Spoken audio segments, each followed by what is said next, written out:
जय हिंद दोस्तों, यूपीएससी हिंदी में सभी का बहुत बहुत स्वागत है। आज हम लोग डिस्कशन करने वाले हैं वो जो लोग 2024, 25, 26 अनंत काल तक जब भी एग्जाम दे रहे हैं, जब तक यूपीएससी रहेगी तब तक बहुत महत्वपूर्ण होने वाला है। आज हम लोग चर्चा करेंगे कि कौन सी किताबें पढ़नी है। ठीक है, यूपीएससी यूपीपीसीएस की प्रिपरेशन के लिए कौन सी किताबें पढ़नी है। तो सबसे पहली बात है एनसीईआरटी। तो जब आप तैयारी स्टार्ट कर रहे हैं तो ये आपको बेसिकली अब ये करना है ना कि मैं जो चीजें मैं बता रहा हूँ उसमें से आपने जो हटा दिया उसको हटा दीजिए। मतलब जो आपने पहले से पढ़ लिया उसको हटा सकते हैं। ठीक है, तो मैं एक पूरा फ्रेमवर्क ही बता रहा हूँ कि जनरली हम लोग कौन से स्टेप्स फॉलो करते हैं, कैसे क्या करते हैं।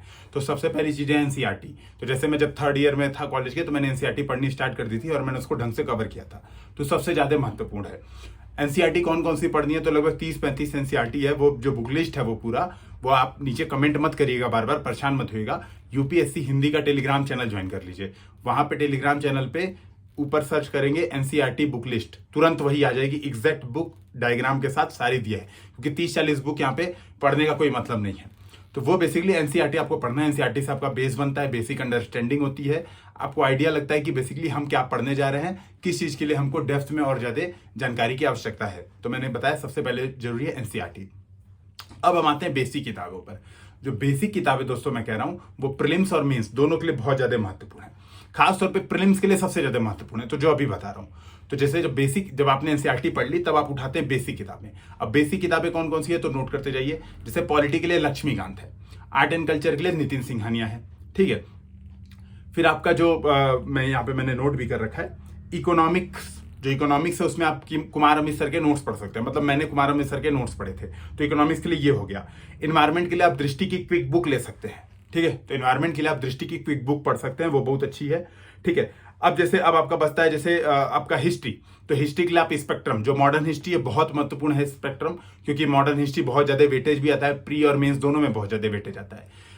अब बात आती है मीडिएवल और आपका जो प्राचीन भारत है, मतलब प्राचीन भारत यानी एंशिएंट हिस्ट्री और मीडिएवल के लिए। तो इसके लिए भी अलग अलग किताबें आती हैं। जैसे प्राचीन भारत के लिए रामशरण शर्मा आती है और मीडिएवल के लिए सतीश चंद की बुक आती है। मैं आपको ये मना करूंगा, पर्सनली मैंने ये दोनों किताबें नहीं पढ़ी थी, मतलब इसीलिए मुझे नाम भी नहीं सही से आते। मतलब एंशिएंट और मीडिएवल के लिए मैंने नहीं पढ़ी थी, मैंने एनसीईआरटी से काम चला लिया था। और NCERT is the more than sufficient. अगर आप एनसीईआरटी से पढ़ते हो तो मीडिएवल और एंशिएंट आपका ढंग से हो जाता है। इसके लिए आपको बहुत ज्यादा करने की जरूरत नहीं है। बेसिकली ये जो रामशरण शर्मा भी है ये भी एनसीईआरटी ही थी पहले, अभी नई एनसीईआरटी आ गई है, तो इस वजह से ये नाम अलग हो गया, चेंज हो गया है। ठीक है, अब बात आती है जैसे सोसाइटी। तो सोसाइटी के लिए भी एनसीईआरटी मोर देन सफिशिएंट है, लेकिन आप चाहें तो विजन का क्लासरूम मटेरियल एक सोर्स के तौर पे रख सकते हैं। मतलब सोर्स के तौर पे रख सकते हैं, उसको आप देख सकते हैं समय समय पर। जब आपको प्रॉब्लम हो तो आप विजन का classroom material as a source use कर सकते हैं। फिर जैसे भूगोल है, तो भूगोल के लिए मैं एकदम मना करूंगा, एनसीईआरटी के अलावा कुछ नहीं करना है भूगोल के लिए आपको। ठीक है, तो भूगोल बस केवल और केवल एनसीईआरटी फोकस करना है, इसके अलावा कुछ नहीं करना है। तो भूगोल मोर देन सफिशिएंट एनसीईआरटी। तो ये प्री के लिए बेसिक किताबों की लिस्ट है जो कि मेंस में भी काम आती है। नो डाउट कि मेंस में भी इसका नॉलेज आपको मेंस में काम आता है। बेसिकली जब आप प्री के लिए ना एनसीईआरटी के बाद इन किताबों को पढ़ रहे होंगे तो आपको क्या करना होगा, पैरेलली टेस्ट सॉल्व कर रहे होंगे। तो जैसे मैं क्या करता था, मैंने मान लीजिए पॉलिटी पढ़ी तो पॉलिटी से रिलेटेड 300-400 क्वेश्चन सॉल्व कर लिए। स्पेक्ट्रम पढ़ी तो स्पेक्ट्रम से रिलेटेड 300-400 क्वेश्चन, मतलब यानी आप देखिए जैसे स्पेक्ट्रम क्या हुआ, जैसे स्पेक्ट्रम हुआ आपका आधुनिक भारत। ठीक है, आधुनिक भारत मॉडर्न इंडिया हुआ स्पेक्ट्रम, तो उससे रिलेटेड आप क्या करिए 2-3 मार्केट से टेस्ट सीरीज उठा लीजिए, उसके टेस्ट को सॉल्व कर लीजिए, पार्ट टेस्ट जो कि मॉडर्न इंडिया पे बेस्ड हो, और उसके नोट्स बना लीजिए। तो सबसे बड़ी बात है, तो मैं ये करता था। तो जैसे अभी मैंने लास्ट ईयर जब ये दिया था तो मैंने यूपीएससी हिंदी का जो हम लोग करवा रहे थे वो यूपीएससी हिंदी का विजन का ये 2 मैंने पार्ट टेस्ट सॉल्व किए थे। ठीक है, तो आप भी रैंडम, मतलब आपकी जो भी इच्छा, आप यूपीएससी हिंदी का चाहे यूपीएससी हिंदी का विजन के एसजी जो भी मार्केट में अवेलेबल है, कोई भी आप टेस्ट सीरीज इसके पैरेलल में सॉल्व करके उसके नोट्स बना सकते हैं। तो ये बात आपको ध्यान में रखना है। ठीक है, इसके बाद हम आते हैं जैसे अब एडवांस। तो जब हम मेंस लिखने जाते हैं तो हमें थोड़ा सा वैल्यू एडिशन की जरूरत पड़ती है, थोड़ा सा हमें पॉइंट्स की जरूरत पड़ती है। तो मेंस के लिए आप सेकंड एआरसी की किताब ले सकते हैं जो दृष्टि की आती है। दृष्टि की सेकंड एआरसी की समरी आती है, वो बहुत अच्छी है, वो आप ले सकते हैं, उसको आप रीड कर सकते हैं। कैसे सेकंड एआरसी पढ़ना है, मेंटरशिप वाले उसमें देखेंगे तो पूरा बढ़िया से डिटेल में समझाया हुआ है कि सेकंड एआरसी कैसे पढ़ना है। यूपीएससी हिंदी के चैनल, जो यूट्यूब चैनल जो आप देख रहे हैं अभी, वहां पे बहुत डिटेल में समझाया सेकंड एआरसी कैसे पढ़ना है। तो सेकंड एआरसी हो गई, इकोनॉमिक सर्वे हो गया, बजट हो गया, ये एडवांस चीज है जो कि मेंस में बहुत ज्यादा काम आती है। चौथे नंबर पे इंडिया ईयर बुक है। मैं पर्सनली इंडिया ईयर बुक नहीं पढ़ता था, मैं मना भी करूंगा इंडिया ईयर बुक पढ़ने की, क्योंकि इतनी मोटी सी किताब आती है, पढ़ोगे तो दिक्कत होगी।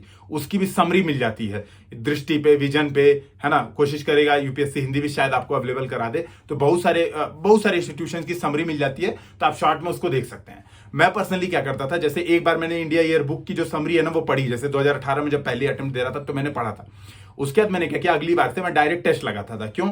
जो फैक्ट्स होते हैं, जो डेटा होते हैं इंडिया ईयर बुक के, वो बहुत ज्यादा चेंज नहीं होते हैं। एक दो डेटा पूरे साल में चेंज होता है, कुछ लिंग्विस्टिक सर्वे आया तो 2-3 चीजें बस पूरी चेंज होती है। तो मैं क्या करता था, सीधे फिर टेस्ट लगा लेता था इंडिया ईयर बुक का। तो एक बार मैंने पढ़ी, जो समरी पढ़ी, उसके बाद अगली बार से मैंने डायरेक्ट टेस्ट लगाया इंडिया ईयर बुक और सोसाइटी का। फिर मैंने मतलब उसको बहुत डिटेल में प्रीलिम्स के लिए नहीं पढ़ा। तो ये एडवांस किताबें हैं। अब बात आती है कोर मेंस पे, कि जब आप प्री के बाद मेंस देने जाते हो तब आपको क्या पढ़ना है। ठीक है, तो प्री के बाद जब आप मेंस देने जाते हो तो आपके पास केवल 4 चीज पढ़नी है। क्यों? प्रीलिम्स से आपने सारी चीजें पढ़ ली हैं, इसके आपने नोट्स भी बनाए हैं, कई बार आपने रिवीजन भी किया है, और सबसे बड़ा तो आपका प्रीलिम्स निकला भी है, मतलब एक बेसिक लेवल आपका तैयार है। मेंस के लिए सबसे ज्यादा जरूरी होता है आंसर राइटिंग, कितना आप घिसते हो, कितने अपने हाथ को चलाते हो, ये सबसे ज्यादा मैटर करता है। तो इसके लिए मैंने बेसिकली क्या किया था, प्रीवियस ईयर क्वेश्चन सबसे महत्वपूर्ण है। अच्छा, जब प्रीलिम्स का मैं बता रहा था ना कि टेस्ट सॉल्व करना है, टेस्ट के नोट्स बनाते हैं बेसिक किताबों के साथ, तो बेसिक किताबों के साथ ही प्रीवियस ईयर क्वेश्चन भी सॉल्व करना है। बेसिक किताबों के साथ ही प्रीवियस ईयर क्वेश्चन भी सॉल्व करना है, ये ध्यान रखिए। प्रीवियस ईयर क्वेश्चन प्रीलिम्स का बहुत महत्वपूर्ण है। इसी तरह मेंस में सबसे ज्यादा महत्वपूर्ण है प्रीवियस ईयर क्वेश्चन। आप अगर देखेंगे पिछले 10 साल के अगर प्रीवियस ईयर क्वेश्चन उठाएंगे तो 800 क्वेश्चन लगभग यूपीएससी ने पूछा है। लगभग 800 क्वेश्चन, अगर 19 क्वेश्चन आप GS4 में मानते हैं तो थोड़े कम हो जाते हैं, तो लगभग वही मैंने कहा 800 क्वेश्चन यूपीएससी ने पूछा है। तो 800 क्वेश्चन अगर आप वो देखते हैं तो उससे सिलेबस का लगभग हर पॉइंट कवर है। तो प्रीवियस ईयर क्वेश्चन अगर आप सॉल्व ले आते हैं तो आपका कंटेंट अपने आप में कवर हो जाता है। तो पहली बात प्रीवियस ईयर क्वेश्चन। दूसरी बात होती है टॉपर्स कॉपी। टॉपर्स कॉपी से हम एनालाइज करते हैं कि कैसे with in time limit, with in word limit, किस प्रकार का प्रेजेंटेशन हमारा होना चाहिए। तो दूसरा सबसे महत्वपूर्ण चीज है टॉपर्स कॉपी। तीसरा सबसे महत्वपूर्ण चीज है करंट अफेयर्स। तो जैसे मैं सजेस्ट करूंगा कि मेंस 365 आप पढ़ सकते हैं, वो अपने आप में सफिशियंट होता है मेंस के लिए। तो करंट अफेयर्स जो कि हम वैल्यू ऐड करते हैं, बेसिकली हमारा बेसिक कंटेंट तैयार होता है, वैल्यू एडिशन करते हैं हम मेंस के लिए, मेंस 365 से, तो हमारा काम हो जाता है। इसके जो चौथी चीज है वो है टेस्ट सीरीज। टेस्ट सीरीज लगा के हम चेक करते हैं कि हमने जो पढ़ा प्रीवियस ईयर क्वेश्चन से, हमने जो पढ़ा टॉपर्स कॉपी से, हमने जो पढ़ा, जो हमने मेंस 365 के जो हमने नोट्स बनाए, जो हमने चीजें करी, वो कैसे, क्या हम यूज कर पा रहे हैं कि नहीं, कि केवल हम पढ़ रहे हैं। तो टेस्ट सीरीज, तो ये 4 चीजें मेरे हिसाब से मेंस के लिए बहुत महत्वपूर्ण है, जो कि आपको जीएस में अच्छा स्कोर दिलाएगी। तो मेरी तरफ से ये सजेशन था। अभी आपके दिमाग में डाउट आएगा, सर आपने प्रीलिम्स के लिए और बाकी चीजों के लिए करंट अफेयर्स बताया नहीं, उसके लिए मैं एक नेक्स्ट वीडियो बनाऊंगा, आपको डिटेल में बताऊंगा कि करंट अफेयर्स कैसे कंप्लीट करना है, कैसे मैनेज करना है, क्योंकि वो करंट अफेयर्स समझाने में मुझे थोड़ा समय लगेगा कि देखो ये चीज करना है, इस तरह से करना है, ये चीज इस तरह से करना है, उसमें थोड़ा समय लगेगा। तो वो नेक्स्ट वीडियो में आएगा। तब तक के लिए हम लोग फिर मिलते हैं। जय हिंद, जय भारत। जो भी आपके डाउट्स हैं कमेंट सेक्शन में आप पूछ सकते हैं। जय हिंद।